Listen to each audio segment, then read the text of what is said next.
পশ্চিম বর্ধমান আসানসোল ডিসেরগড় ঘাট রাত পোহালেই রাজ্যের ষষ্ঠ দফার লোকসভা নির্বাচনে রয়েছে পুরুলিয়া ও বাঁকুড়া জেলাতেও।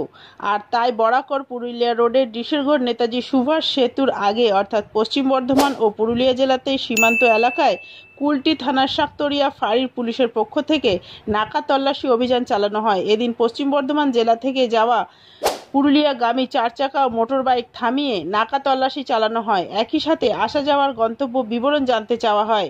বলতে গেলে সুষ্ঠু ও শান্তি নির্বাচন সম্পন্ন করার লক্ষ্যে প্রশাসন